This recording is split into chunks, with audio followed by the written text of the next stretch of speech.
baragukoreye umubaze ngo mbese uyu biha agaciro. Imana ibwira Mose umuntu wese uzi ibintu Imana yamukoreye akaba yavugije induru agashyira karuri hejuru kubera yuko wenda yaburaye uwo munsi, kubera yuko abona abamanaka imbere, kubera yuko abona biteye ubwoba imbere, kubera yuko abana batize, umuntu wese uzi Imana yamukoreye akaba atongeye kuvuga ngo Mana uracyari Imana yanjye no mu gihe cy'ibibazo no mu gihe cy'ubutayu.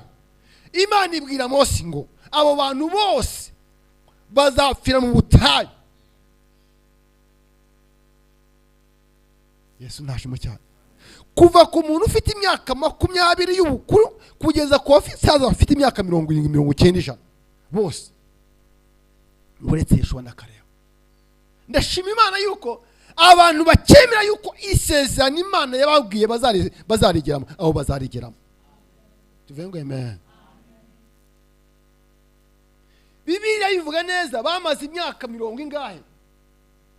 70. Imana ikuraho abo basaza bataye agaciro iby'Imana yakoze. Hanyuma rero Bibiliya ivuga neza uretse Yeshua na Kalebu nibo bagannye hehe i Kanani. Mu gihe Yeshua yari amaze gufata ingoma ngo atuma abatasi 2 ngo bajya gutata, ngo hanyuma ngo bagenda basanga umugore witwa Rahabu ngo barangije bacumbikiwe. Yesu nashimwe cyane. Umwami w'Yeriko ngo amenya amakuru, avuga ngo namenya amakuru ko hari abatasi batutse mu Isiraheli. None biragenda bite? Ngo bagenda ku mugore witwa Rahabu baramubaza ngo mbese aba bagabo twamenye ko bacumbitsiwa urabaduha? Undi aravuga ati nukuri kose nabonye abo bagabo cyakora bahageze. Tuvuge ngo amen. Ariko bagiye. Haleluya. Ariko muramutse mubakurikiye mwabafata. Arangije ngo barabakurikira, undi arabasanga bati ariko hari amakuru tuzi. Imana ishimwe, hari amakuru abantu basi nubwo bayirengagiza. Haleluya.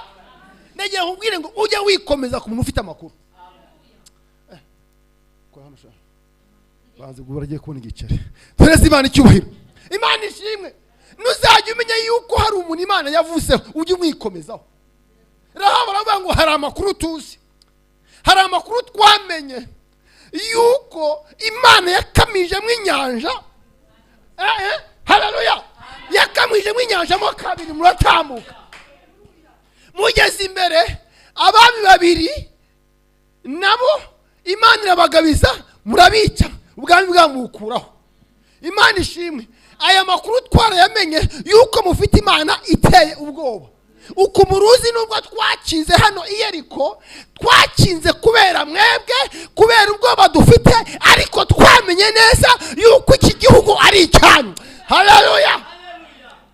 None rero kubera aya makuru ndagira ngo umuntu usezeranye ngewe n'umuryango wanjye, ngewe bacumbikije umuryango wanjye, bene mama na papa, nukuri muzatugirire nabi. Yesu nashimwe.